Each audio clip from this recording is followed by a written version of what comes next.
Bayangin pas kamu mau buka freezer di tempat kerja kamu sendiri, tapi ternyata yang kamu temui itu bukanlah bahan makanan, melainkan jasad manusia. Inilah kisah yang terjadi di sebuah kios ayam geprek yang berada di Bekasi. Oke, jadi aku bakal rangkumin sedikit buat yang belum tahu beritanya. Jadi kisah ini bermula dari 3 orang karyawan yang bekerja di satu tempat kerja yang sama.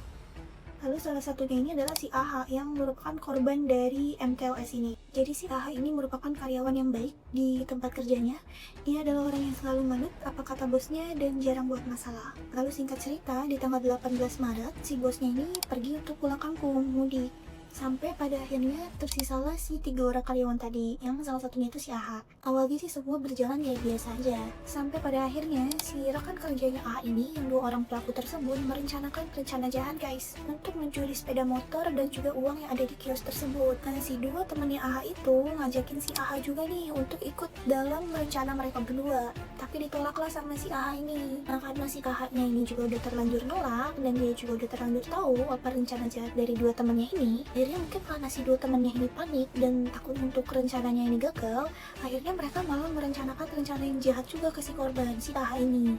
Akhirnya 2 temannya itu membunuh si AH ini dengan cara di MTLS tadi.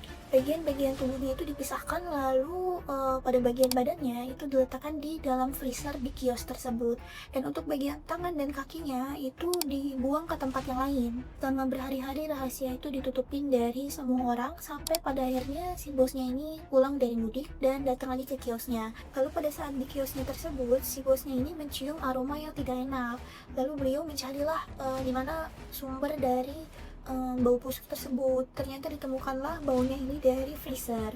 Sampai pada akhirnya si bosnya ini membuka freezernya, lalu dia terkejut karena isi yang ada di dalam freezer tersebut adalah bagian tubuh manusia. Akhirnya si bosnya ini langsung cepet-cepet ngelaporin kejadian tersebut ke polisi, dan tanpa butuh waktu yang lama akhirnya pelaku pun ditangkap oleh polisi. Dan berdasarkan pengakuan mereka, akhirnya ditemukanlah bagian tubuh dari si korban AH tersebut, yaitu berada di Bogor. Begitu aja rangkuman dari aku. Kalau menurut kalian gimana?